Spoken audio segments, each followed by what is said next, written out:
¿Sabías que existió un hombre que, según los registros antiguos, vivió 969 años y durante todo ese tiempo fue testigo silencioso del mayor encubrimiento de la historia humana? Miles de personas ya comenzaron a descubrir lo que Matusalén observó a lo largo de casi un milenio, y lo que están comprendiendo está transformando por completo la forma en que interpretan la Biblia y la historia de la humanidad. Hoy vas a conocer las pruebas más contundentes que explican qué hizo realmente Matusalén durante esos 969 años de vida. Y debo advertirte desde ahora, lo que estás a punto de escuchar se conecta directamente con conocimientos y tecnologías prohibidas que existieron antes del diluvio y que, de formas inquietantes, están reapareciendo en nuestra era. En los próximos minutos voy a revelarte 3 verdades que permanecieron ocultas durante siglos. Primero, ¿por qué Matusalén vivió exactamente 969 años y no uno más? Segundo, ¿qué estuvo haciendo mientras veía cómo el mundo se degradaba y se alejaba de su propósito original? Y tercero, ¿qué secreto guardó hasta su último aliento? Un secreto capaz de alterar el destino de toda la humanidad. Pero antes de entrar en esas revelaciones, déjame plantearte una pregunta clave. ¿Por qué la Biblia se detiene con tanto detalle en registrar la edad de Matusalén, pero apenas menciona sus acciones? Esa omisión no es accidental. La respuesta se encuentra en textos que fueron eliminados, censurados o relegados al olvido. Quédate hasta el final, porque la revelación más impactante está mucho más cerca de lo que imaginas. La versión oficial que nos enseñaron es sencilla. Matusalén vivió mucho tiempo porque las personas antes del diluvio tenían mejores condiciones físicas. Punto final. Pero esa explicación apenas roza la superficie de algo mucho más profundo y perturbador. La primera evidencia está en su propio nombre.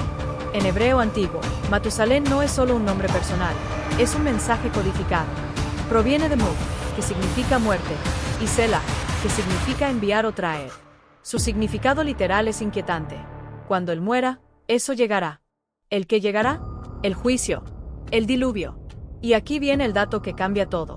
Matusalén murió en el año 1656 desde Adán. Exactamente el mismo año en que ocurrió el diluvio. No se trata de una casualidad histórica, sino de una profecía incrustada en un nombre. Si Matusalén era un reloj viviente, surge una pregunta inevitable. ¿Quién programó ese reloj? Y aún más inquietante, ¿qué hacía durante casi 1000 años sabiendo que su muerte marcaría el fin de una era? La respuesta se encuentra en escritos que fueron prohibidos durante siglos.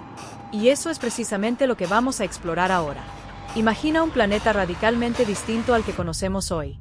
Antes del diluvio, la Tierra estaba envuelta por lo que algunos científicos creacionistas llaman un dosel de vapor, una gigantesca capa de agua suspendida en la atmósfera superior.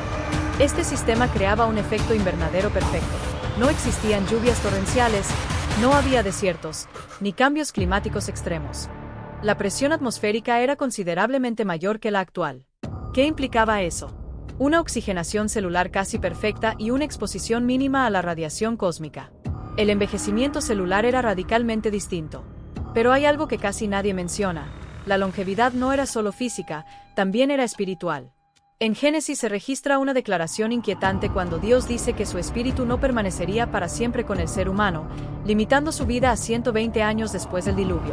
Antes de ese límite, la presencia espiritual permitía vidas cercanas al milenio. Matusalén nació en ese mundo ideal, pero fue destinado a presenciar su destrucción. Y aquí está la clave de todo: él no estaba solo. Pertenecía a una línea genealógica específica, la línea de Set.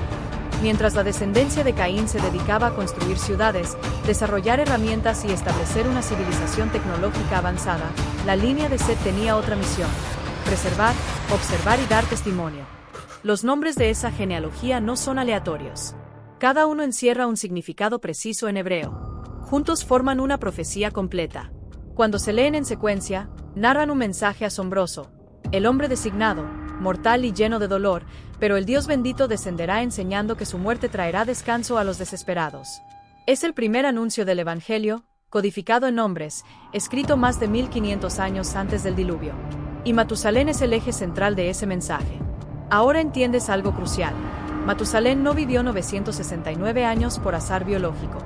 Vivió exactamente ese tiempo porque cada año representaba un año adicional de misericordia para la humanidad. Cada aniversario era una advertencia silenciosa. El juicio estaba programado, pero aún había tiempo. Y eso nos lleva a la pregunta más oscura. ¿Qué vio Matusalén durante esos siglos para que un juicio global fuera inevitable? La respuesta apunta a una alianza prohibida entre entidades caídas y los seres humanos, una corrupción que amenazó con borrar la esencia misma de la humanidad. Textos antiguos describen cómo ciertos seres descendieron y compartieron conocimientos que no debían ser revelados. Metales avanzados, armas sofisticadas, prácticas ocultas, observación astronómica, manipulación de ciclos celestes. Pero lo más grave no fue el conocimiento, sino el resultado. Seres híbridos, gigantes violentos, una mezcla que alteró la genética humana. La Tierra se llenó de violencia y corrupción, una corrupción que no solo era moral, sino también biológica. En ese contexto, se menciona algo revelador sobre Noé: era íntegro en sus generaciones. La palabra hebrea utilizada implica pureza, integridad genética. En un mundo donde la humanidad estaba siendo reemplazada, quedaba una sola línea sin contaminar. El diluvio no fue un acto impulsivo, fue una intervención quirúrgica para preservar el futuro de la humanidad y la promesa mesiánica. Matusalén comprendía todo esto. Cada día que vivía era un día más para que Dios preparara y protegiera a esa familia. Noé nació cuando Matusalén tenía 369 años. Creció, fue llamado, construyó el arca durante 120 años mientras advertía a una generación que se negó a escuchar. Matusalén era el cronómetro divino, y cuando su vida terminó, el tiempo se agotó. Pero hay algo aún más profundo. Matusalén era hijo de Enoc, el hombre que caminó con Dios y desapareció sin morir. Enoc conocía el momento del juicio porque le fue revelado. Por eso llamó así a su hijo. Matusalén fue designado como el guardián del tiempo, el último testigo antes del fin. Imagina los últimos años de Matusalén. Más de 9 siglos observando cómo el mundo se hundía en la violencia, viendo a su descendiente construir una embarcación imposible en tierra seca, anunciando una lluvia que nadie había visto jamás. Mientras él viviera, había esperanza. Y aún así, su nombre era una promesa ineludible. Murió en el mismo año del diluvio. Tradiciones antiguas señalan que falleció apenas días antes de que comenzara la lluvia, durante el periodo de duelo hebreo. Mientras la humanidad despedía al hombre más longevo, las compuertas del cielo estaban a punto de abrirse. Nada en esta historia es casual. Los números encajan con una precisión inquietante. Las generaciones, las edades, los tiempos, todo forma parte de un diseño perfecto. Matusalén no fue un espectador pasivo. Fue el reloj viviente de la misericordia divina, la última advertencia antes del juicio. Y este patrón no terminó en el pasado. Se repite a lo largo de la historia. Tiempos proféticos medidos en vidas humanas, en generaciones, en periodos exactos. Hoy vemos nuevamente avances tecnológicos, manipulación genética, intentos de trascender lo humano, exactamente como en los días de Noé. Jesús mismo advirtió que el final se parecería a aquellos días. La pregunta ya no es si estamos en ese tiempo, sino qué estamos haciendo con la advertencia. Matusalén no pudo cambiar su destino, pero nosotros tenemos una oportunidad que él no tuvo. La historia de Matusalén no termina con el diluvio, porque su padre nunca murió. Enoc desapareció, y lo que vio, lo que descubrió y lo que escribió fue considerado demasiado peligroso para ser conocido durante siglos.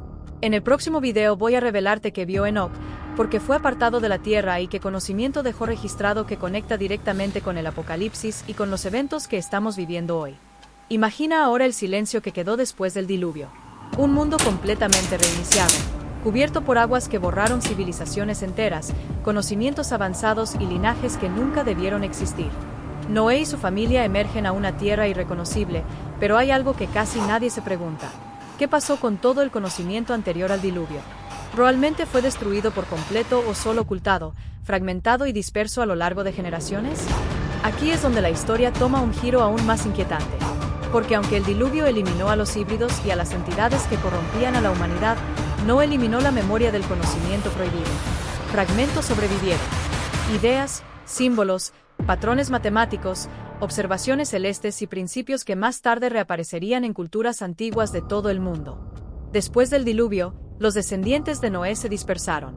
Y con ellos viajaron restos de una sabiduría que nunca fue completamente olvidada. Las primeras civilizaciones postdiluvianas no comenzaron desde cero.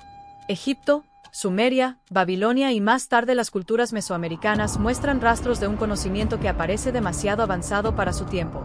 Arquitectura megalítica, alineaciones astronómicas imposibles de lograr sin cálculos precisos, comprensión de ciclos cósmicos y un dominio sorprendente de la geometría sagrada. Esto nos lleva a una pregunta incómoda. ¿Y si el diluvio no fue el final de la historia, sino apenas un reinicio controlado? Un borrado parcial para preservar la línea humana, pero no necesariamente para eliminar toda la información. Porque hay algo que conecta directamente a Matusalén, Enoc y lo que ocurrió después del diluvio: el concepto del tiempo como herramienta divina. Enoc no solo conocía el momento del juicio, también entendía cómo funcionaba el tiempo desde una perspectiva que hoy apenas comenzamos a comprender.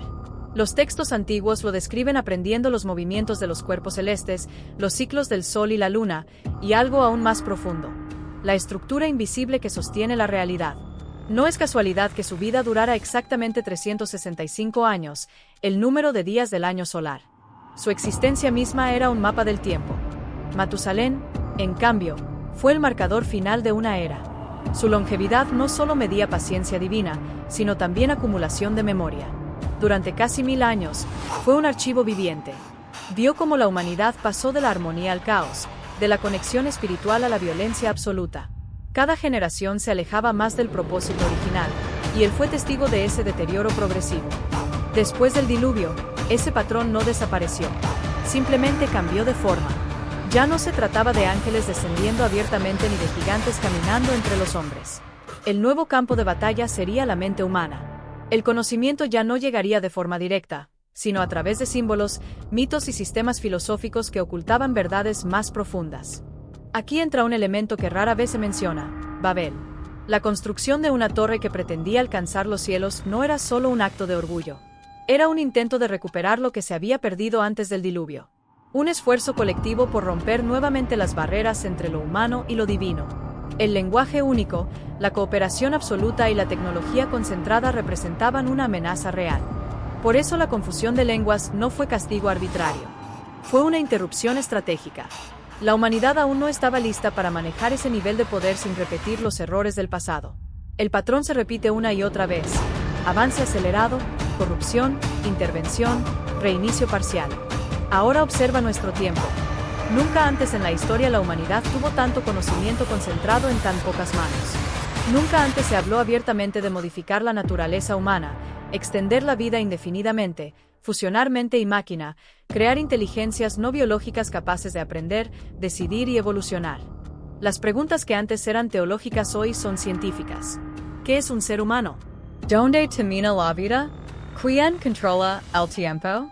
Exactamente las mismas preguntas que surgieron antes del diluvio, solo que ahora con otro lenguaje. Y aquí es donde la historia de Matusalén deja de ser antigua y se vuelve personal.